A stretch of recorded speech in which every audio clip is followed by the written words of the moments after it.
Good afternoon, good morning. Thank you all for joining us for July's ECLI webinar.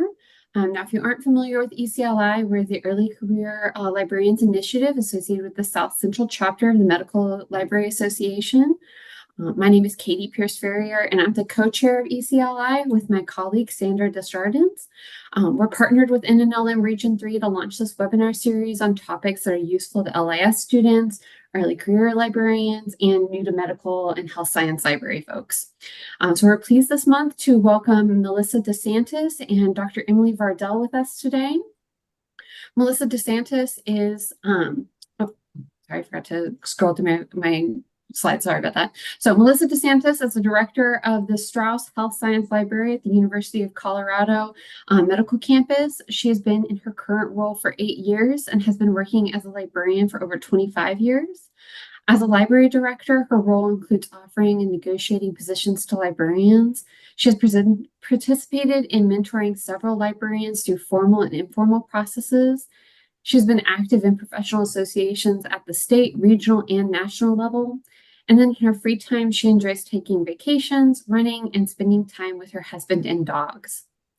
We also have Emily Vardell with us. She has a PhD and is an associate professor in the School of Library and Information Management at Emporia State University.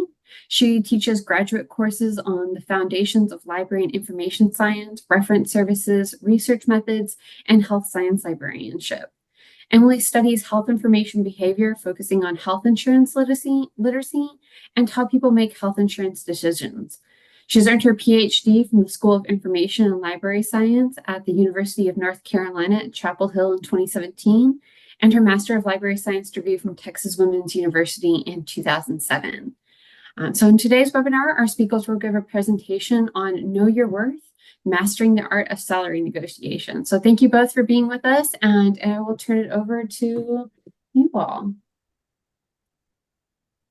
Great, thank you, Katie. Let me share our slides.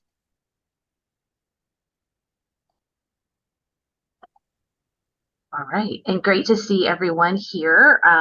Thanks for taking some time out of your day to meet with Emily and I, and we are happy to take your all's questions too as we go through the presentation. So feel free to put questions in the chat all throughout, and Katie's going to help us manage the chat because I can't see it at the moment, which is fine.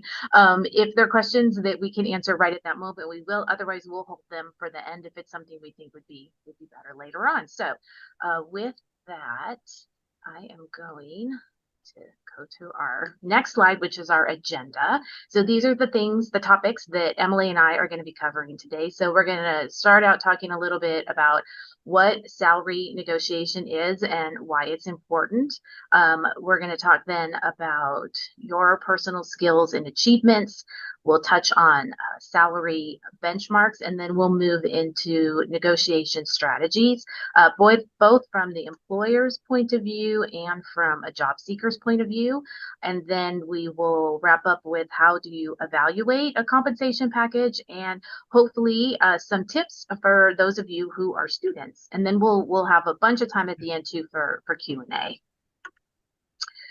So to start with, what is negotiation? These definitions here from the Oxford Dictionary and from Wikipedia are just for negotiation. And you can think of that negotiation in terms of salary, which is what we'll be talking about today. The goal of negotiation, honestly, is to reach a shared agreement.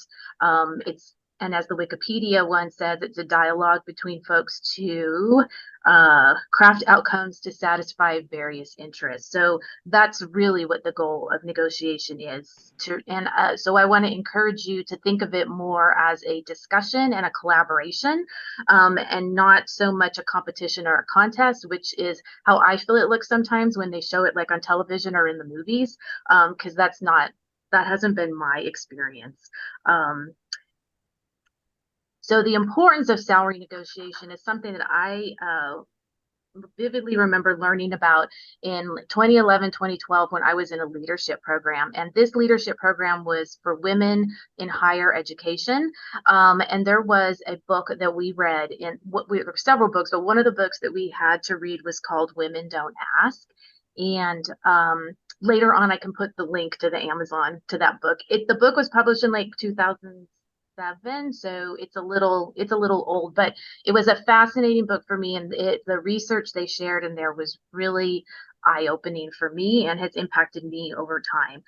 The research that they shared showed that in general, men see way more things in life as negotiable than women do.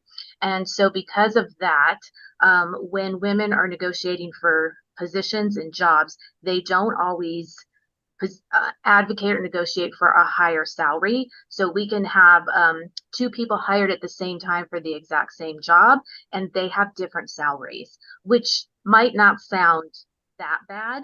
But the research also shows that that salary difference, the person with the lower salary never catches up, even if those people get the exact same cost of living increases or merit increases every year, that person's always going to be behind. And those effects just become more dramatic over time because of compounding. And their research, what they found is, and a lot of people at that time were believing that the pay gaps between men and women, and they were specifically looking at gender, but these same differences pay out with any type of diversity. But in their research, they were looking primarily at men and women, and that they feel that was that could be the reason why women are paid less in the US than men, because they start out lower. So my takeaway from that was that you want to try to negotiate for the highest salary that you can when you're starting your position, because it's going to be challenging to catch up over time, even if you are a stellar performer and receive merit increases. And the other takeaway for me is that was an enormous return on investment for a one-time negotiation and a one-time conversation. I will in the private sector. So I work at the University of Colorado, which is a public institution. In the private sector, there's definitely a culture of expectation that when you offer a position to a candidate that they are going to negotiate. And so if one doesn't negotiate, they kind of look down. And I think in the private sector, there is often they can maybe offer low because they're expecting somebody to come back, so they want to have somewhere to go. My experience has been all in public higher education. It's a little bit different, and I'll talk about that a little bit more. I do have colleagues that work in private health sciences libraries, and they're not trying to give people lower salaries, but that culture is out there, although I do think it is changing.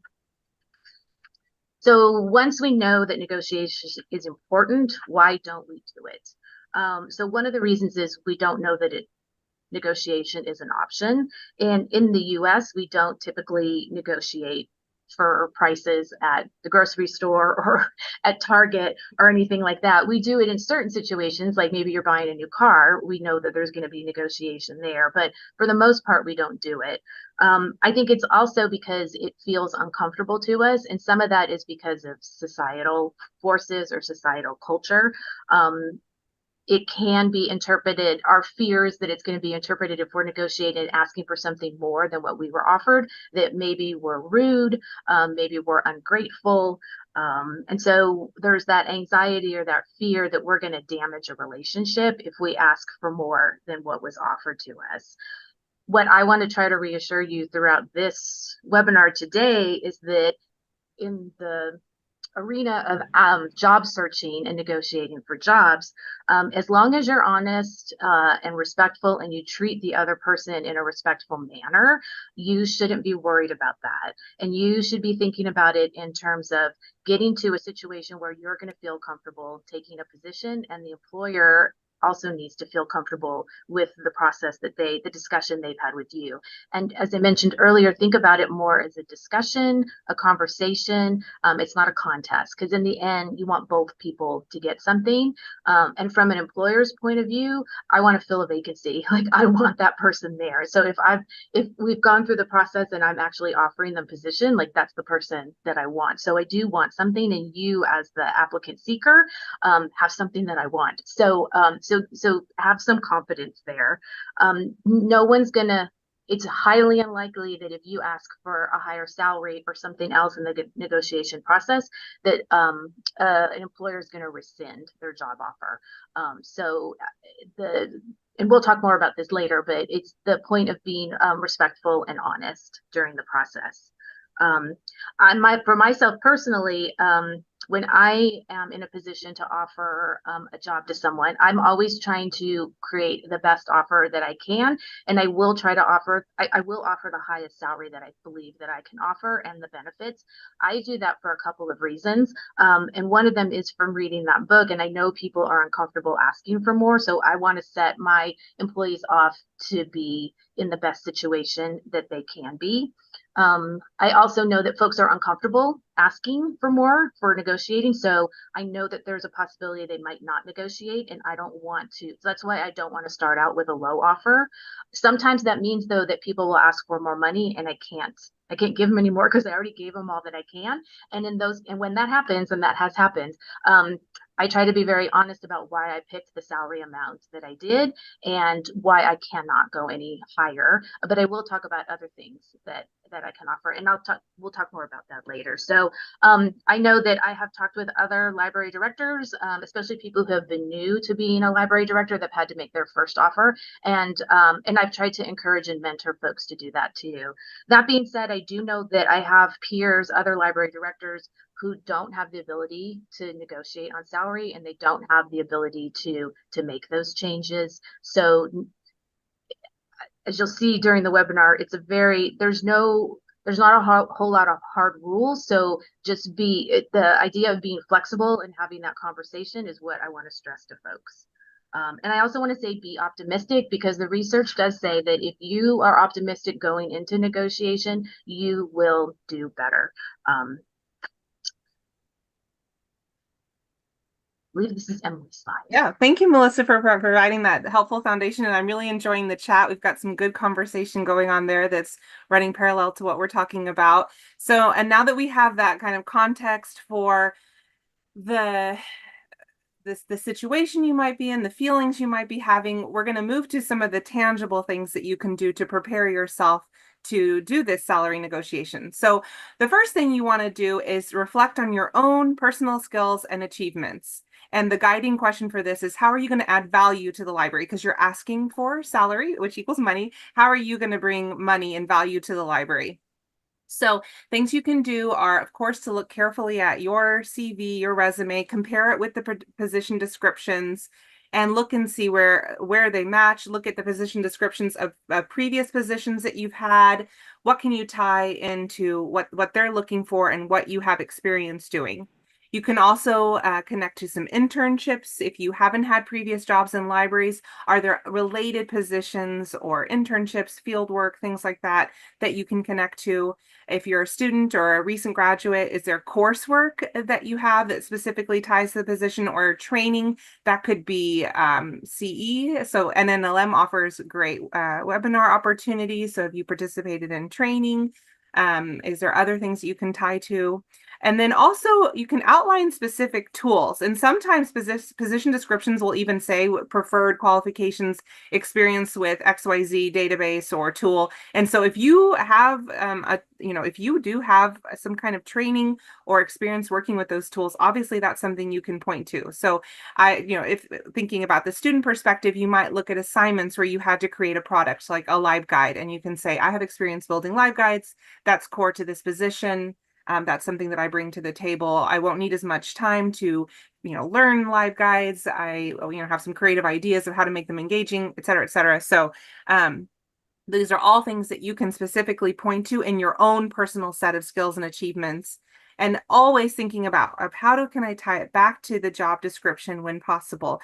And it's really good to also it's almost like a mini prep for the interview itself. All these are things that you'd probably want to do when you're getting ready for the interview, but you're going to want to think about them again when doing the salary negotiation. And the salary negotiation is taking place after the interview, where you've probably collected even more information than is possible in the job description. So things might have come out from the questions that they asked or the things they shared with you that they're really looking at someone who has great communication skills. And maybe that wasn't in the job description, but you can say, I have experience with editing, or I, have this blog that I've read, or, whatever the case might be, tying it back to things that you picked up on, either written down in the job description or also in the interview, that you can specifically tie and say, my experience with this ties to this that you're looking for, which is bringing value to the library. If you have other ideas, feel free to put those in the chat as we move to the next slide.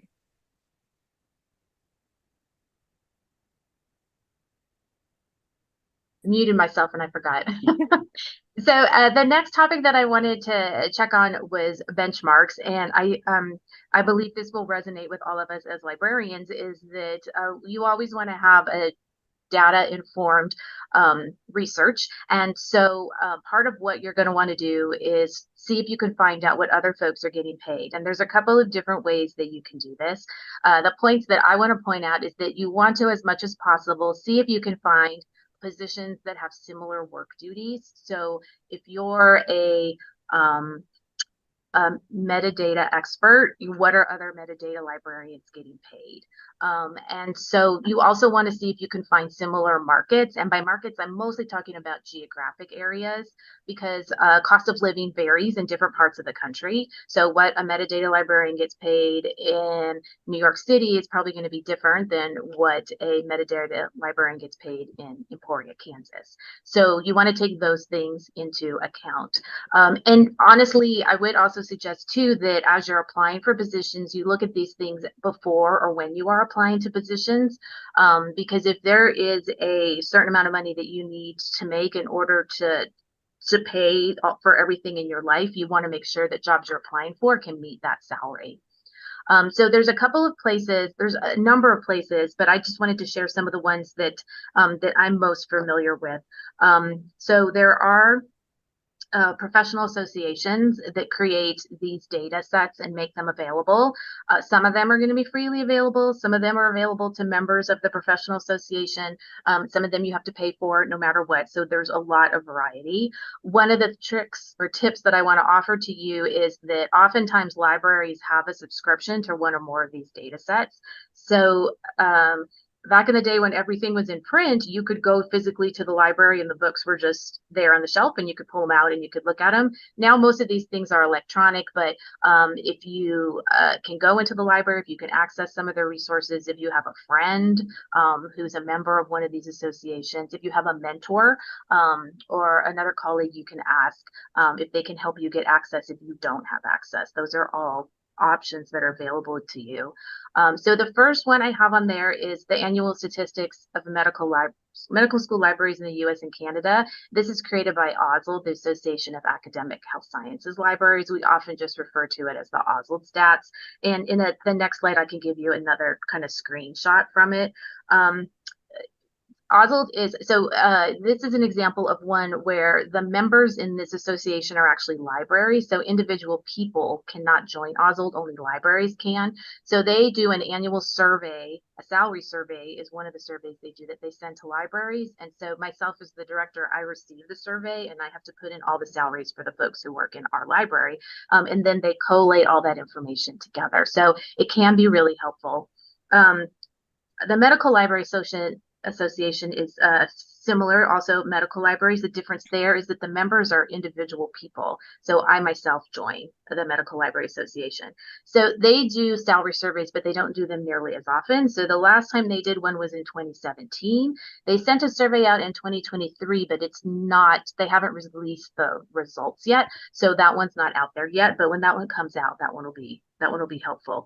That one's going to be based on what individual people, however many members responded, and if they actually were comfortable submitting their salary. And then there's other groups too, like for example, the Law Association, the AALL, American Association of Law Libraries, they have theirs. So there's a bunch of them. The other really big one is ALA APA. And so that's the American Library Association, and they partner with the Allied Professional Association. I'll talk more about that one in a minute because I have a screenshot from that one. ARL is the Association of Research Libraries. That's another one where the libraries report the information. ARL libraries are usually large academic libraries, so it doesn't apply to all the variety of academic libraries that are out there. They only have 127 members, but they are out there. And then if any of you actually are interested in public libraries, ALA has public library salary data, but the state library in your state, most state libraries, not all of them, but most state libraries do have some salary information, and they make it freely available. There we go. Okay, so this is a screenshot from the OSLD stats. And so the OSLD stats are one where the statistics are, they do them every single year. So this is the one from last year's, this is the most recent one. This is from the 23-24 year. And so they have a whole bunch of salary information that they share. And I just pulled this one out as an example. So in this one, they're showing salary by years of experience. And because this is ECLI, I thought that was potentially the most interesting one to you all. So you can see the first row in each of these is for 0 to 5 years. And there's a lot of data on here, but the one I'm just putting the red circle here around, this is the first quartile. So if you think of salaries in a range, the first 25%, this is what they are. So in that top box from 0 to 5, the first quartile, I'm just going to say it's 59,000 for the salary. But then if you jump down to that second group, this is for the public school. So this is where like my library would fall in. For 0 to 5 years, it's 55. It's a little bit lower. Whereas for private schools, you can see for 0 to 5 years, the first quartile is 63,000. So that's just going to give you some information about this is the range that you can potentially expect to see when you're applying for positions. They do have geographic information within the OSLD stats, but for those ones, they don't break it down by years. So that's why I didn't include that one. They have a lot more information about director salaries, associate directors, deputy directors than they do for the vast majority of librarians who are not in those roles. And with this one, if you're a member library, you get access to the stats for free. So in the past, we would buy this book and it would be on our shelf. But if someone came to me through a professional association, like Emily and I know each other because we're in the same chapter, I'd be happy to give somebody, let them see our stats. So librarians are pretty friendly. This is an example from ALA's salary data. This screen is really, I feel like this font's really tiny, so I apologize. This is from their most recent version that's available, and this is from 2019. If you are an ALA member, you have access to their salary database, so you can go in and you can look at these. So I just pulled for beginning librarians, because this presentation again is for ECLI. And I think I put, yeah, so the mean, so the kind of average salary for a beginning librarian in all states, that's that top box, and it's almost 54,000. But you can see in the lower box there, is the regional data. So this is for the West and Southwest. And so that's where Colorado falls. The mean salary is 63. So that's just to kind of give you an idea of how salaries, which I'm sure you knew, they do change across the country. But just to give you an idea of where that is falling, because that's data that you can bring to the negotiation process and say, you know, I know beginning librarians in the West and Southwest make a mean salary of around 63. So I was kind of looking for something in that range. Let's see, is there anything else? So this is free for ALA members. And I'll be honest, I'm not an ALA member, but one of the librarians I work with is. And so I sat next to her and she logged in and she played with the salary data with me. So that was actually how I got this. It is $250 if you want to subscribe for a year. So if you want to do that, you can do that too. And then just for fun, I decided to throw in some public library examples, because the public library examples are wildly different because they're put together by their state library. So I live in Colorado, so this is how they display their data.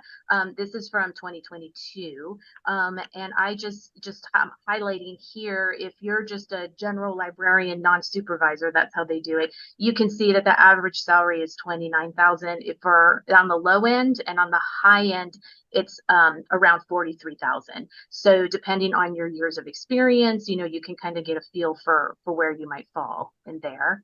And then just to show you how it varies from state to state, Here is Kansas, where Emily is, and I picked Emporia Public Library, and they report their data a little bit differently. So here's a public services librarian. The current hourly salary there is $21 an hour. So it's a little bit different at all the state libraries, but most of them do have that information.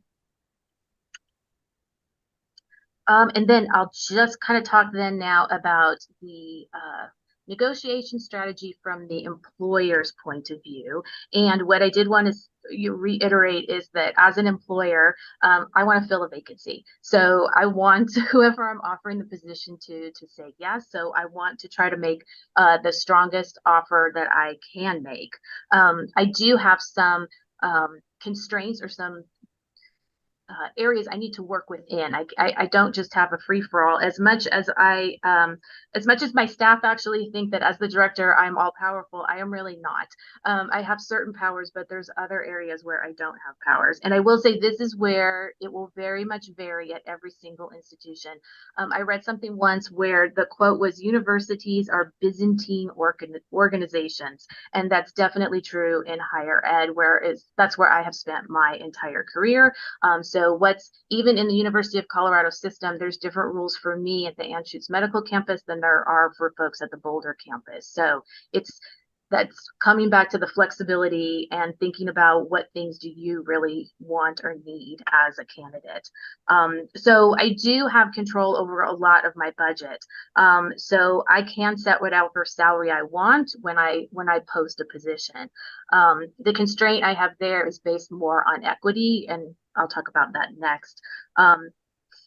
Once I set a salary, and I have to set the salary before I post it, that's the salary that I have to go with. So in Colorado, we post a salary range. We're required by law. So every position we post is going to say the salary range is going to be between this amount and this amount. And so my tip to you is most of the time when you see a range, that's the range. You're probably not going to be able to go higher than that range. You can always ask, and people regularly ask us when we post positions, like, I see your top salary range is 80,000. Are there any options to go above that? For me, there's not. So the reply is no. But for others, they might say yes. So I encourage you to ask those questions. I do know, though, I do have peers at other places where their salaries are set by central HR, and central HR pulls data from other data resources to try to set those salaries. So in those cases, those library directors don't have any, like, the salary for an entry-level librarian is going to be this range, and that's all that they can post, and they don't get to create a different number. You gonna go get your breakfast? Oh, was that a question? I'm sorry. So my peer library directors that are like that, they spend their time working with HR trying to adjust those ranges. So I don't have to do that, but I do have to keep in line with equity. So I already have employees that are here, and I can't bring in somebody new and pay them more than somebody else that's already here doing a similar job.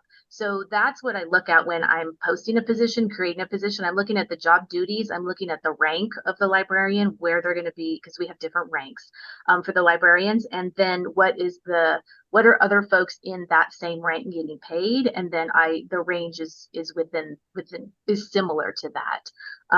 So I am when I make an offer to somebody, I will remind them, like, we posted this as an assistant professor position, and this was the range. And based on your years of experience and expertise, I'm offering you this salary. Because I want to be sure they understand that it's not just a random number I pulled out of the sky, but that I am trying to keep things in equity. I have had people that have asked for more than what I can safely defend based on their years of experience and the skills and qualities that they're bringing to the position. So I've had to tell them no. And I've explained why, and I've so far kept all those. I've lost one because they could not deal with the lower salary, but most of the rest of them I've been able to keep. And I have had folks that have come in, like we've advertised like an entry level position, and we've had somebody apply who has more experience than that. But because I posted at that range, I could only go up to the top of the entry level range, even though they might have had more years of experience than that. And I explained them. I explained that to them too. So I would definitely pay attention to the salary range. I do realize there are certain places where institutions don't allow a salary range to be posted, or they only allow an entry level range. And so then that's where I would encourage you to go through and see if you could find some data from other organizations about what folks in those areas are getting paid, so that you have a better idea of what your options are and how big that range might actually be. Melissa, there's a question related to this. Laura asked, I've heard that most universities won't hire above the midpoint of their range. Is that true in your experience? I wasn't sure if you wanted to touch on that now before we move on. Yeah, I can definitely touch on that. So that is common in universities. At the institutions I worked at, that has not been the case, but I do know that is common at it is, I don't have a number to give you, but that is something that does happen, where they have posted a range and they want, and I will say for our university staff that we hire, not our faculty librarians, but for our university staff, they're always looking in that first quartile when they post a position. So we have a little bit more flexibility, but that is definitely the case at times, yes. And then there was also a question about how accurate, useful are the salary ranges in postings on MLA, ALA, or other postings. I've seen some with a very small range or none at all. Yeah, so the none at all ones are probably institutions, and I know I'm not going to name any states, but there's some states where they're like not allowed to post a range, and it irritates those library directors to no end.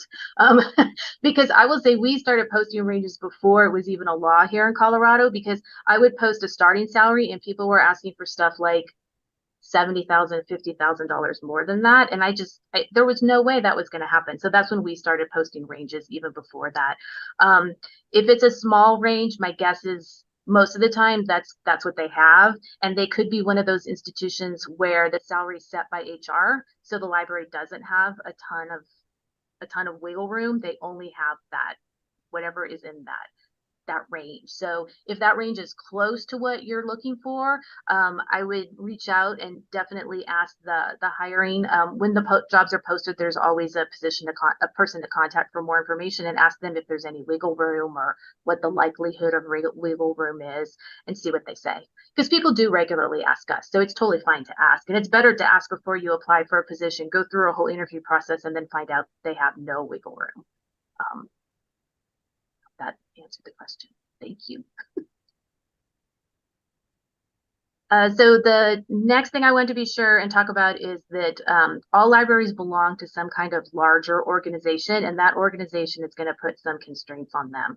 So there are a bunch of things that I do have flexibility on when negotiating, and then there are another bucket of things that I have no flexibility on, and those are going to vary from every institution. So think about how important these things are to you as an individual, and which ones and how flexible you can be on them. And I know Emily's going to talk more about this, but I can just give you, for my example, I can't give more vacation days and I can't give more sick days. And I've been asked, and those are totally fine asks.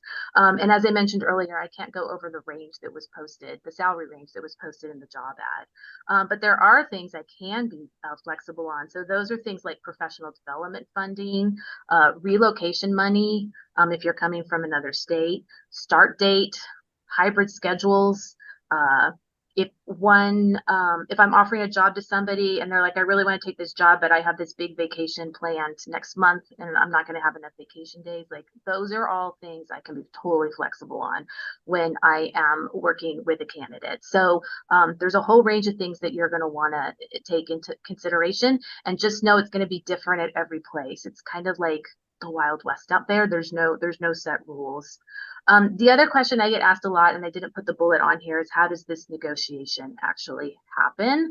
And again, there's no real set way. The one thing I will say is that you really should not have to talk about or negotiate salary until you have a job offer. and I'm hoping most libraries won't won't ask you these questions. It's really not an appropriate question to ask until you actually have a job offer in hand. And as you as a candidate, it's not something that you saw what was posted in the job ad, or something hopefully in the job ad, so you have an idea, or you were able to pull some data from some other sources. So if an employer were to push you, you would want to say something like, I'm fine with the salary range that was posted in the job ad, or something like that. So typically there is someone who's designated as the hiring authority. It might be the library director, but it might be somebody else. That person will reach out and make a verbal offer to one as a candidate. Please keep in mind, you're not expected to accept it on the spot and you're not expected to negotiate right at that moment. You want to listen to what they have to say. You want to take some good notes about what they're offering. Salary, start date, relocation fee, those things. You want to say that you're excited about the offer, and that you want to take some time to think about it. You can it's fine to ask for a couple of days if that's what you think you're going to need. And they should be good with that. That'll give you a chance to step away, take a breath, think about what they offered you. They might not give you anything in writing. You can definitely ask if they'll give you anything in writing. And part of the reason some places don't give anything in writing is because their fear is that if they put it in writing, the candidate's going to take it back to their current employer and try to negotiate for a counter offer. I personally will do it verbally, and then I will follow up in writing, because I know it's a high stress environment. And if they get a counter offer, they get a counter offer. These things happen. I'm not gonna, but just so you know, that's why some places won't put it in writing. This is a big change when you're taking a job offer. So you should be given at least 24 to 48 hours to think about it. So I would say one red flag for you would be if an organization is pressuring you to make a decision on the spot or in less than 24 hours. Think about that. This negotiation is the start of a relationship with an employer. And so you want to start that off on the right foot. That goes for them too. That goes for me as an employer. So think about, is this an organization I want to work for if they're pressuring me to make this really high stakes decision in a really quick manner? You want to give them a date when you'll get back to them. Like, I'll get back to you tomorrow. I'll get back to you within 48 hours. And you guys can decide how you want to have that conversation. Some employers might want to do it all on the phone. Some might say you can do phone or email. It's fluid. It's based on how people prefer to operate. I personally like to do it on the phone just so I can get through it a little quicker. I've gone through some where I've done on email, and it's like a lot of emails over numerous days going back and forth. But it usually is pretty fluid. If the employer has a preference, they will definitely let you know. Like, I want you to call me. I prefer that you call me, something like that. And the last red flag that I will give you is that, so when you get back to them, then you'll give them your offer. You'll say, I know you offered me this. This is what I'm looking for. And then you guys can start that conversation, and Emily will talk more about that piece. The other red flag I will give you is if an employer is not willing to have that conversation, they're not willing to negotiate on anything. Make sure they have a really good reason why they can't, because I personally don't know why they wouldn't be able to negotiate on something. So if they don't want to have any conversation, that might be a red flag too. All right, I'll turn it over to Emily. Those are such great tips, Melissa, and I really like the way that you phrased, reflecting after you've got the offer and you're coming back, like, this based on XYZ, which we kind of talked about, and we'll talk more about. I'm looking for this level. Someone asked in the chat, would you say, I don't know if I'll be able to find it, but it was, can you go higher? Like, I would not ask a question that could be answered yes or no. I would make a statement like, given my experience in XYZ, I am looking for this salary, period. So that it's not like a no, the person has to say, well, okay, yes, that's true, but they have to come back with something. So just wanted to put that out there, that I think going with that confidence and starting off on this, open and professional relationship. I want to echo what Melissa was saying, that this is the start of many conversations you'll have going forward. So being really, clear and setting expectations. I think all this is really important. So I just want to put kind of that wording, thinking about the wording is really important. And I might write it down, even if it's going to be a phone call, I might write down exactly what I'm going to say or practice. I'll talk about that in a minute too, but just wanted to mention that. So again, some other things that you want to do on the job candidate side. So Melissa was kind of talking more about the employer side, thinking about the person looking for the job, of course, and this has got, many people have echoed this in the chat, even before you apply, look at the job salary and decide whether this is something that you can live with. And, even if you're not able to get information ahead of time, like, will they be able to go like 10,000 more? Or, if it's way out of the range, like if it's $30,000 less than what you thought, I mean, that you don't apply. But if it's important to look ahead of time. You can consider reaching out if you think that's appropriate. But some places will offer a salary range, some won't. Ahead of time, but if that's available, great. Or you can look for some of these resources like Melissa was showing that will kind of give you a sense of where the job salary might be. And then you also want to think about what else is important to you. And I have a whole slide on this. Melissa hinted at a few of them already. But I just want to say, in addition to salary, things like, workplace environment, what is the culture like? Personally, I work in a institution. My library school has such a good workplace culture. There's such a emphasis on work-life balance. I, routinely hear from my dean, take care of yourself first. To me, that is worth, a lot of money to me. So sometimes you want to think about what else is important to you besides salary. Are you living near family? Are you in a lower cost of living area? Do you feel really strongly about the school? Are you an alum or something? There's a lot of things that might be important to you. So kind of keeping in mind all of this in your head, looking at those research salary benchmarks that Melissa was pointing us to, kind of getting that into your part of your negotiation strategy. And then, like I was saying earlier, looking at the job duties and really honing in on where you excel. What makes you stand out as a candidate is most likely the reason why they're offering you the job. You're really good at XYZ. You're really good in front of a group. You have great teaching strategies. You really shine. You can command a classroom. That's something that they maybe got from the interview day. So this is something you can kind of come bring and say, I know you're really looking for someone who has really strong skills in information literacy instruction. I hope my demo was an example of how I excel in this area. Given that this is a huge part of the responsibilities for this position and my expertise and knowledge in this area, I'm looking for, XYZ. So again, thinking about the job duties, what makes you unique, where you excel, and, what you bring that is unique. And there's lots of different ways that you can do that. There, like diversity of that background, experiences that you bring. So just thinking about the job duties and who you are and where they meet together. So for the next slide, we'll look at that piece that we were talking about. In addition to salary, what else kind of goes into this? And basically everything on the screen is money. So beyond salary. And so it should all go into it.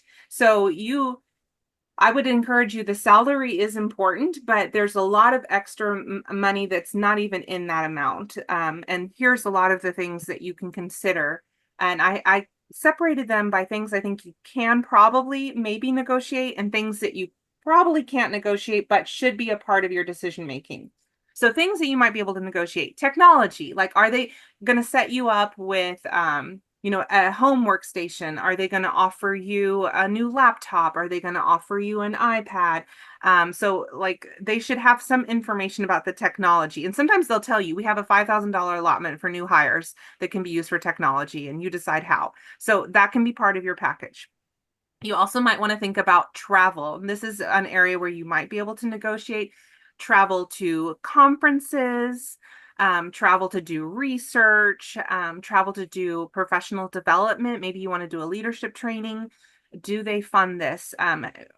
Is it negotiated every year? Is it an amount that you can just expect? We have $2,000 every year, and I just basically can add that to my salary, because some places offer you nothing. So, that's something I have at my job. We have really good travel coverage. So I kind of add that to my salary because I can basically go to all the conferences I want to go to. So, not everyone is as fortunate. So that's something you should be keeping into your mind, because let's say you are really involved with a professional organization and it's not covered, that's coming out of your pocket. So, part of your salary is going away. Some places may also cover professional dues. As we all know, those professional membership dues can add up. So do they cover those? Do they cover CEs? Do they cover your AHIP? All of that kind of stuff can be things to think about, kind of in that kind of package of money that has to do with travel, professional association involvement, things like that. You might also be able to negotiate time allotment. So what percent of your day is supposed to be devoted to research, to service, to teaching, all of that. So and sometimes that can be a question you can ask during the interview too, like what is the general breakdown of how the percentage of time is devoted to different aspects of this position, things like that. But that's something to think about, because if your institution requires research for promotion and tenure and they're not giving you time to do research, that means you have to do it on your own time, and that's again money. So just thinking about if they are willing to work with you on that, or if you say, this is again something you can negotiate. So if you say, I see that the general expectation is that I'll publish an article a year, but there's only 10% currently devoted of my work week to research. Can I negotiate that to 15% of my work week, or 20% of my, I don't know. You can think about how you might be able to negotiate that. Moving expenses is a big one. Some places just can't offer it. Some places can. They can be creative about it. I do want to say this is one that is like a one-time thing. So it's great, but a lot of these other things might be like more regular, like, $2,000 a year for travel. That's every year you can add it onto your salary. For moving expenses, it's a one-time thing, but it is a huge help, especially if you're moving really far. We all know that gets so expensive. And you can ask them if they get a flat rate, like you just get $5,000, you do what you want, or do they need to see all the receipts? That's things you can find out about. But just keeping in mind, that can be really helpful, but it is a one-time thing. And then any other additional compensation opportunities are there? Is it possible to do adjunct teaching? Other things, is it possible to like earn time if I work on a weekend? If I'm at a professional conference, does that time become time off that I have later in the week? So just thinking about like additional compensation opportunities might be something to negotiate. And then other things that you probably can't negotiate but should consider. So health insurance is a big one. So some institutions have just really excellent health insurance with really minimal monthly premiums, low deductibles. That, depending on your situation, could save you a bunch of money to not have to spend $3,000 every year on your deductible. It's only $500. If your family situation uses a lot of health care, that can be, again, money that you can kind of add on. And most of the time, especially in academic jobs, I will say in public library jobs, I think this is less common, but in academic library jobs, you're generally at the interview day, the whole day.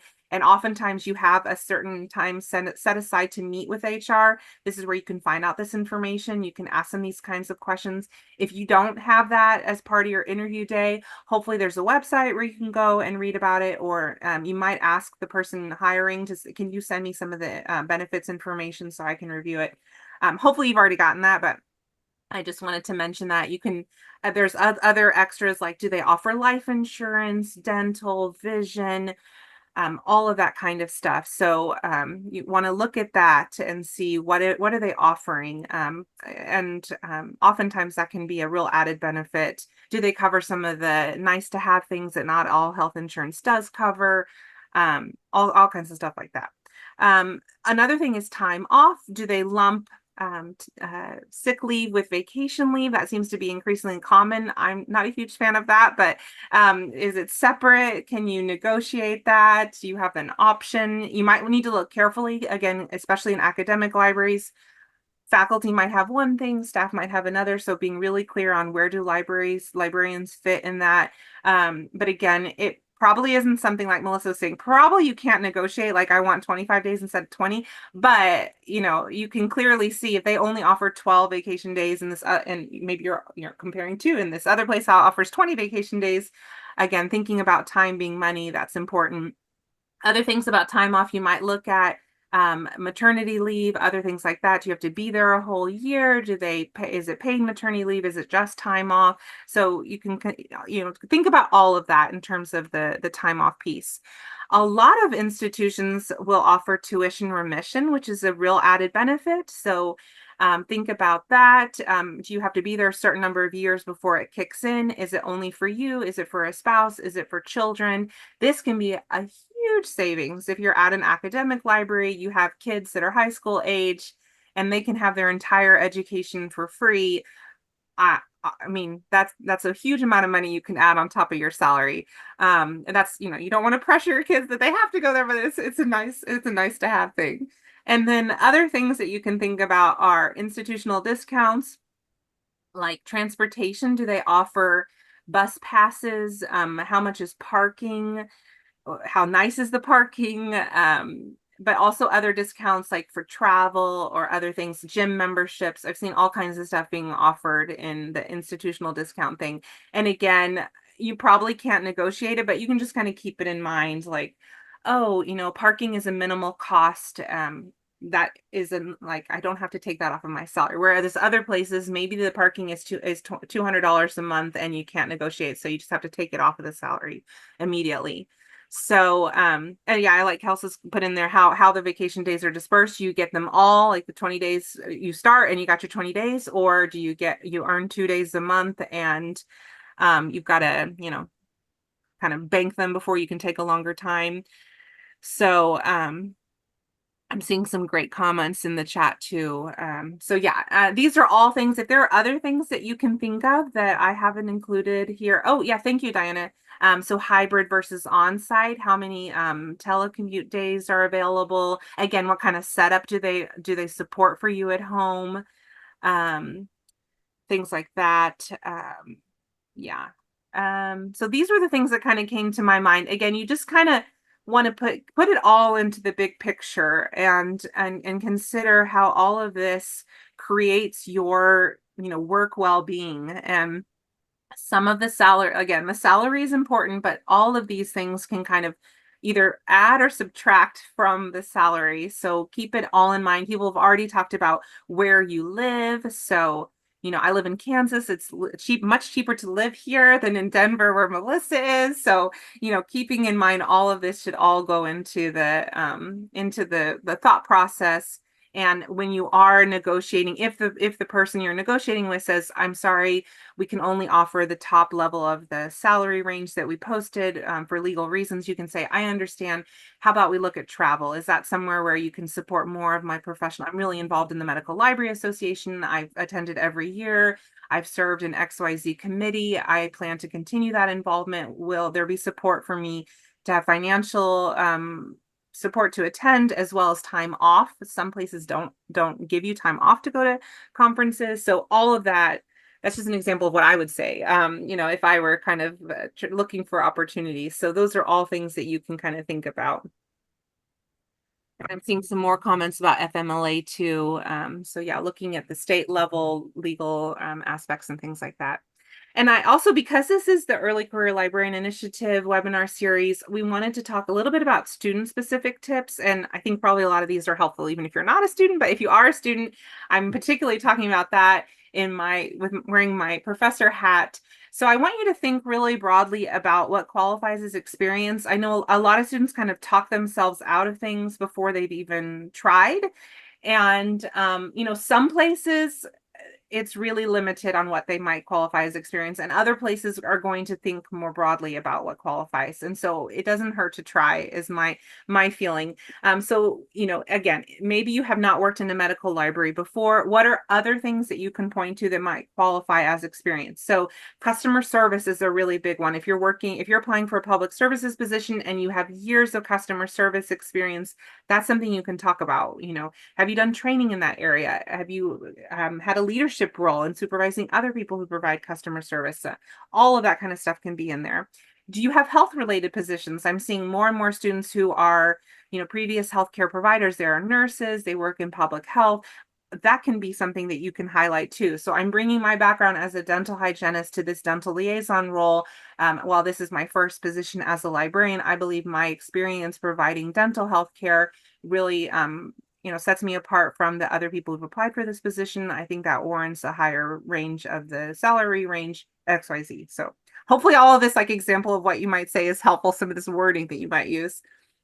And then also social service, so social work, other kinds of outreach kind of positions that people might have held. These might tie in really closely to the position too. So think really broadly when the position says this requires experience.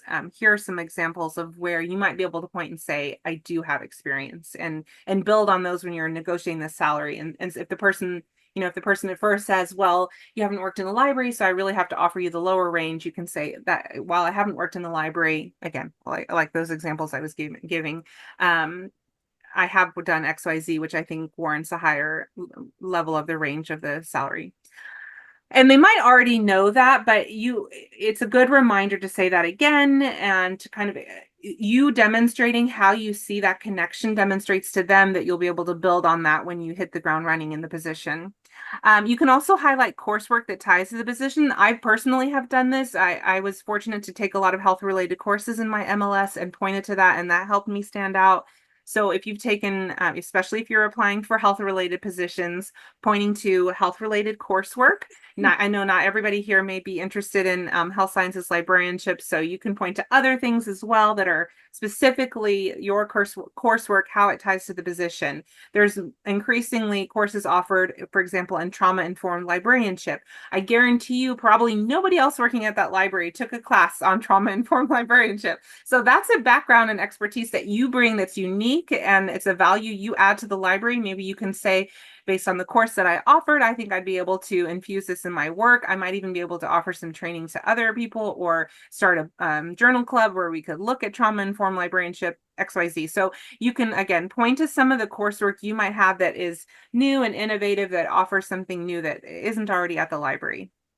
Other things might be outreach classes. If you've had classes in expert searching, that may not be necessarily visible to the person hiring you. They may not have your transcript. They may not know exactly what classes you've taken, but if you explain, I took a class in expert searching and advanced reference services, we learned how to search these databases, like being very clear that you have some experience, so they're not starting with scratch and expecting that they're going to have to train you from ground zero. Other technology classes as well. So kind of leading to that, the next point, outlining the specific tools you have experience with. So social media, again, may be a value added that you bring that is not, that there's a lack in the library. You may be able, like, you know, maybe your library is looking to get into TikTok and you actually have a lot of experience in TikTok. Well, you can, I wouldn't just throw that out there from nowhere, but if it was clear, like, oh, you know, where maybe during the interview day, you were like, where do you see the library moving forward in innovative marketing approaches? And maybe somebody said, you know, we've seen a lot of cool things that libraries are doing in TikTok. We thought we might get involved with that, but we really don't have the expertise. And that kind of set a little like, a little bell in your mind, and you thought, oh, you know what? I actually have some really cool TikTok ideas. I've got experience doing TikTok. So you might say, my experience with my own personal social media platforms and my training in this area might be able to invigorate the library's outreach and marketing. So that's an example that you might provide. You might have others experience with specific tools, like in research databases, library software, like I mentioned. If you've done database training sessions in your classes, built LibGuides, anything like that, just kind of pointing to expertise and experience with these tools that, again, mean that you bring a value to the library. And then again, what else do you bring that is unique to the library? What did you sense when you got there? This is something that some experience, some background, some passion area that I have that will provide something unique to the library. Seeing some more comments. Some of the specific examples I love. We're going to touch on those in the Q&A session, but I just want to see if there's anything else. Yeah. You students can always plug your expertise in technology. Yep, comfort with hardware, software. I think that's something that they're often looking for new hires to bring knowledge in. Some other student-specific tips. So obviously do your research, and we've given several examples of how you can do that, looking at research, researching the salary benchmarks, looking at the position description, getting some tips during the interview day, looking at the library strategic plan, all kinds of things that you could do to do your research and then match it to what you bring. Then you also, like we were talking about, identify your approach. Are you going to email the person? Are you going to call them? I think I've only seen this happen over the phone, but it's possible that it may also occur via email. So you might ask about how that's preferred. Again, you might just, the person giving the offer might say, if you could call me back when you've made your decision, and that's the point where they're expecting you to bring your counter offer. You might also think about how are you going to approach this? Are you going to have one huge selling point that's like, my expertise in this thing is so intrinsic to this position and is so unique about me that this is the reason you're hiring me. This is the reason I should be paid more. So are you going to do that? Or are you going to list a bunch, like, I do this and I do this and I do this and I do this? I think either one could work. I wouldn't go like nuts with a list and say like 20 things. But if you feel like, there were three things that you felt like really came out of the interview, and there's areas where you could really bring some value, you could list, like list a few things. So just kind of deciding your approach, not just like, I'm so great, I think I deserve more, but like, what is it specifically? Are we picking one thing? Are we focusing on a few things that you do really well? So picking that so you don't spiral off and kind of trail. I could see you really easily being like, and I do this and I do, and then just kind of losing your steam as you're going through it. So picking your approach, I'm going to do this, being really intentional. This is what I'm going to focus on. And then practicing it. I would really suggest that, especially if it's the first time, practicing with a fellow student or an advisor, an instructor, a friend, your parents, your spouse, someone else that might be a resource. If you've been able to build up some kind of a mentorship relationship, either through a professional organization, or maybe you did do an internship somewhere, and so you've got a connection with someone who does this in other settings, but that's not where you're applying somewhere else. They might be able to give you some really good advice, practicing with them as well. So think about areas that you can get. And even if the person, like, even if it's your mom and she doesn't know anything about libraries, she can at least be a sounding board, and that after you've done it once and you've gotten your nerves out, the second time you'll be even more confident in doing it. And then, as we were saying, this is the first of many important conversations you'll be having. So you want to be firm, but also be polite. You want to come across as a strong, capable professional who is a good person to work with, but that also kind of, sticks to what they believe in and has integrity. So just think about that as you go through. And kind of in this whole be firm, be polite thing, another thing I wanted to say is just like preparing yourself for it. Anything you can do that will help infuse your body with confidence. I'm really into the Wonder Woman, Supergirl, Superman pose where you stick your chest up and put your hands on your hips and like stand up and really feel your power, channel your favorite superhero before you do that. Sometimes even like before I do a webinar, I might just be like, breathing in, centering yourself, reminding yourself of all of your power. If you're a Ted Lasso fan, there's an episode of Ted Lasso where Rebecca does this like, I think that's a silly one, but if that helps you channel your power, do that. But think about how to, prepare yourself for the moment. And I'd even, obviously find a quieter place where you're not going to have distractions, maybe even put on a professional shirt so you're feeling really professional. If it's over the phone and they can't see you, you may just want to kind of channel your most professional, sincere, respectful self. So think about that as you kind of come with this firm, polite attitude, channel all that confidence that you have, smile, all of that. And then also know your limits. So Melissa talked a little bit about those red flags. Just know, you've got to be a person living in this city, working with these people. You've got to know your limits. So it may be salary, it may be other things. So if you're kind of sensing, I'm just not really sure, try to see if there's someone you can check in with any doubts or questions. I just got a weird feeling that they wouldn't budge on this. Is that odd? And maybe somebody says, it is odd, but unfortunately it's just inherent in working in academia. And so you can just say, okay. Or the person might say, that is kind of odd that they just wouldn't share more information about that or budge on that. So you need to know your limits and know what you trust your instincts as well in this sense.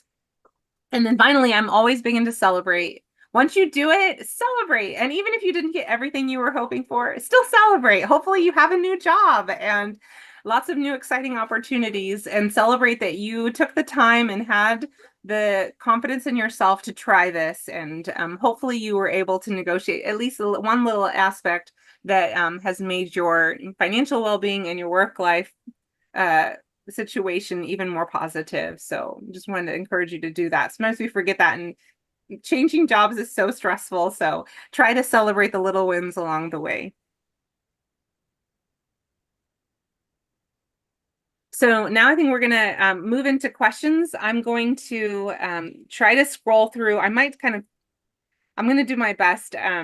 I'll just hit with what I'm seeing right now, and then I'll scroll through. I see one about someone currently working on my MLIS, but I've worked as a pharmacist for 16 years. And someone even talked about being a pharmacy technician. I actually was a pharmacy technician too, and talked about how that helped me as a librarian. So Christina mentioned that too. So it looks like there's a good connection. I love seeing this. But I did want to echo, I've had several students and mentees who have experience working in the healthcare industry in a variety of ways. And I think many medical libraries really value this, even if it's not like a pharmacy technician or a pharmacy liaison, even if it's not, ideally, like in the dream, it would be, oh, you're the School of Pharmacy liaison. Wonderful. Like, obviously that's crystal clear. But even if you're not, even if it's some other position, evidence synthesis librarian, you can talk about being familiar with the terminology, knowing the literature. There's just lots of ways that you could highlight on that. So I really do think that that's something you can highlight. Just think about, you mentioned you're working on your MLS. So think as you're going through the coursework, thinking about what resonates with you as a pharmacist. What are some things that your pharmacy background is kind of adding to the experience? I know, having worked as a pharmacy technician, it's been extremely helpful to be familiar with drug terminology for searching. Just like that familiarity is really key. So just talking about the things that you bring that are uniquely yours, I think will translate really well. So Melissa, do you see a question you want to respond to? So yeah, I'm going to stop sharing because I couldn't see anything. So now I can see more people and stuff like that. So, yeah, somebody actually put just right now about Glassdoor, in the chat. It looks like it was Eric. And I haven't used Glassdoor. I was under the impression you had to pay to use it, and I don't know if that's true or not. So I don't know if Eric or others want to comment on Glassdoor, because I just haven't used it. We did get a couple questions at the beginning. I tried to bookmark them. So one of them was when you're talking about, marketing your skills and telling people, bringing your value to the library. Someone asked, how about language? I know multiple Oh, yes. languages, but I don't know how to advocate for this in salary negotiation. Sometimes it's not in the job description, but doesn't offer a salary increase. Sometimes it's just an expected thing that they can do. I meant to mention that when I talked about additional special skills. Yes, that is a big one. I think you should talk about that. That is something that they should be paying for. That's a skill that you bring that other people don't. So they should be paying more for that. It shouldn't be just an expectation that you bring. And so I would look at what exactly might relate to the position description and the setting. So, for example, I worked at the University of Miami, a medical library, and they had a lot of Central and South American doctors who would come and do years at the library, and they needed people who spoke Spanish to work with them. So that may not be in the position description, but you might be able to read at the library's reports or kind of look on the university's website and see what they're doing. Are they doing outreach in the community? Then look at the statistics for the community. The community is, 30% Spanish speaking. Well, if they're going to do outreach, they need somebody who speaks Spanish. So those are some of the things that I might look for that maybe weren't in the position description, but are a key reason why they might need someone with that expertise. I don't know if you want to add anything, Melissa. No, I was going to say, yeah, definitely any of those things that one can highlight that, and especially if you can connect it back to either the environment. I mean, we have a lot of international faculty at my campus. They speak all different languages, so because they're from all over the world. As when I'm making an offer to somebody, I have to feel comfortable that I am making an offer that is going to still have equity and that I can defend if I was challenged on it. I'm not expecting to be challenged on it, but I want to always act ethically. So as a candidate, if you can give me things that I can say, yes, and this person also speaks a second language. So that was another reason why I gave them a higher salary. Those are all things that I can use that if again, it was that case of if I was to get called on it, I'm not anticipating getting called. I'm never getting called, but it helps me as an employer feel like I have made that I'm making an ethical decision with real data, that are facts, that have an impact for the library and for the campus. Awesome. And we had another question. So this was answered a little bit in the chat, but it might be good to go over a little bit too. So this person asked, what if you're already in a position for many, many years and the employer won't use MLA or other professional association salary benchmarks? It seems to me that employers are hiring people at higher wages as compared to those already in the position.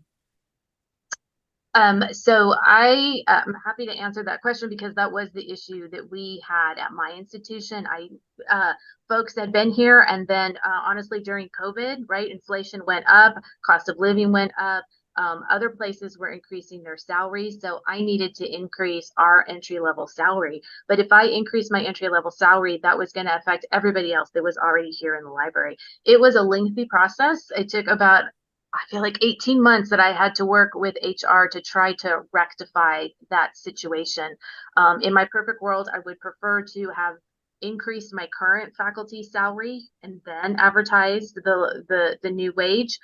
In the end, what actually happened was I posted a position that was entry level that paid more than some of my folks that were already here. When I did that, that created an equity imbalance. And at that point, then I was allowed to raise my other library salaries. So the way that higher ed works, it's just wacky. So if you are already in a place and others are coming in below you, one option you could have is to go to your equity office. If you believe people with less experience than you and don't have as many skills are being paid more than you are being paid, you can go to your equity office. You can go to HR too. I've just found in my personal experience, the equity office has been a little bit better. On campuses, we are supposed to be watching out for equity with our faculty and with our staff. So that's something that I am responsible for. because I supervise faculty. So if it's not happening, the campus might need to step in and make sure that it happens. Some campuses, you know, maybe the person that did the equity assessments, because they do equity assessments on my campus, but if that position's vacant, you know, they get behind in it. So there's a whole host of reasons how that happens. Do you have any other thoughts, Melissa, about negotiating when you're already in the position? Would you suggest like at the annual review point, or when would be a good point for salary negotiation if you're already at the job? Yeah, usually the performance evaluation, so the annual evaluation is tied to some kind of merit increase. So that would definitely be a point to bring it up. So it's definitely an uncomfortable situation. But that is the point to bring it up. And honestly, it is, universities need to find a way to deal with folks that have already been there, and so their salaries are getting compressed. And unfortunately, it often falls to the employees to have to ask for that increase. But the annual evaluation is a perfect time. Yes. Awesome. And then I caught one other question at the beginning, and please feel free to drop any other questions that you may have in the chat. But one other question that came in earlier was, can you explain about employers who have a salary scale?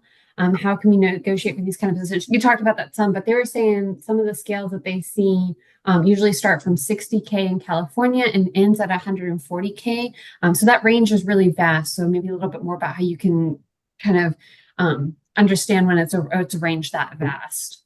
Yeah, that's a huge range. So I know my guess would be that they're potentially hiring that at various ranks. So my institution right now has a department head position that is posted, and it is posted as we're going to hire at either an assistant professor or an associate professor. But that difference is based on years of experience. And so we have clearly articulated this many years of experience qualifies you as assistant in the salary range, and this many years qualifies you as associate. So my guess would be they're doing something similar like that, but they haven't been as transparent as how those ranges work out.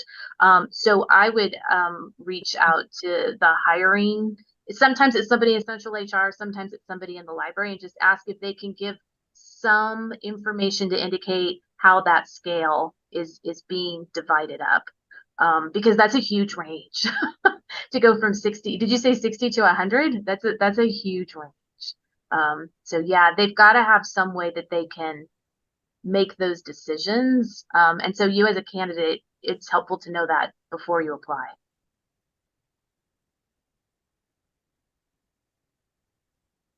Oh, and then it looks like there's one more. I also got a couple questions too from this. The session is being recorded, and we will share it on our YouTube page and send that out to anybody that registered for this class as well. So it'll be out in about 2 to 3 weeks.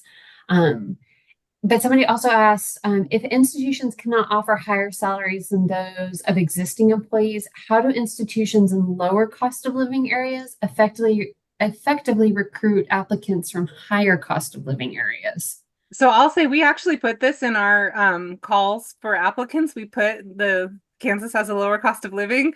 So I think you can explicitly state that when you're advertising the benefits. I know when I kind of did kind of an informal interview, they talked about it's a really safe place. There's no traffic. Like there's a lot of things that you can say that's harder to communicate verbal, like written. That was more of a verbal thing, but we do it specifically when we post things, talk about it being a lower cost of living.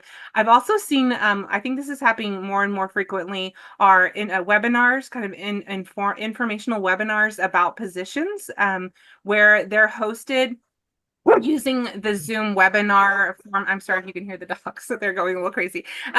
They use like the Zoom webinar format where you can't see who's attending. It's anonymous. So it's very equitable. People can attend and there's no divulging who's there, but they can share information about the position, talk about what's the benefits of working there, like a lower cost of living, like work-life the culture of the institution, the added benefits beyond salary, like all those things that I talked about. And then people can ask questions anonymously. I've seen this happening more and more. I think this is a really great trend. I hope this continues, but that could be another way to really highlight why it's helpful. But I will say, Heather, I so relate to this because I've served on several search committees in my institution, and people just don't apply because they see a lower salary range without realizing all of the things that come across. So that's why I'm really emphasizing this. Consider more than just the salary range. Yes, it's really important. Yes, you need to be valued for the work that you provide, but there are benefits beyond that too, and cost of living is one of those. But that's something, this whole thing is about salary negotiation, so I really want to emphasize the importance of that too. But you want to think really holistically when you're thinking about taking a job. And this has been so informative and so helpful. Thank you both for this. We have a couple more minutes, and it looks like we got one more question in. So someone asked, does HR inform you of the names of people who have asked HR questions before an actual interview or offer has taken place? Yeah, I saw that question from Andrea. Yeah, so I would look and see if you can, so if it's central HR, they don't, because central HR they just do their thing like that's their job, and so they will just do it. For my library, when we post a position, the person who's listed as the contact is the HR person in our library, and so she takes all those questions, and no, she doesn't. She will tell me if we're getting a lot of questions, or she will tell me what type of questions, but she will not tell me the person, and that is something that her and I worked out together. I'm actually not on the search committee. I don't even know who applies. In most cases, I think that is the case where the director is not on the search committee. I only see the finalists that get referred and that come for the interview. So she will let me know what kinds of questions folks are asking, because that is something I'm like, oh, if people are asking this question, we need to be aware of this. But she won't give me names. And you can definitely check, because you can see if the contact person looks like somebody in central HR or if it looks like somebody who works in the library. It varies for every institution. Sarah asked the $1 million question. Where do you see the trajectory of pay in higher ed going over the next 10 years? Oh, my dear. So I don't know if we have enough time to talk about this. I am very concerned about the future of academia and valuing what academia brings. I don't know, Melissa, if you have thoughts. So I don't have thoughts, and well, I have a lot of thoughts, but I will say, my husband works in the private sector. And so this has been very interesting, and I got married later in life. And so it's very interesting to see his salary compared to my salary, but then we look at other things like benefits, especially retirement. Wow, huge differences what higher ed is contributing to my retirement. But that's not flashy, right? That's not something you can't eat that when you're in, you can't feed that to your kids. So yeah, so it's a balancing act, and I think I don't see higher ed paying a ton more, but there could be the reality where folks see some of the benefits from academia and higher ed that you get, like retirement, like healthcare, like time off. And folks that might be things where, because people talked earlier about work-life balance, where people might make those choices. But that's definitely the $1 million question. And I also think that I hope there generally is more job security in academia. So I could also be making a lot more money working for a private sector, but every year, every minute you're like potentially on the chopping block. They'll lay off 2,000 people at once. That doesn't tend to happen in academia. That doesn't mean that there aren't cases where librarians do have to be laid off for consolidation and other things. So I don't want to diminish if that does happen to people, but generally there's a little more stability, and that to me is also worth money, that you don't have this like hanging over your head constantly. Awesome.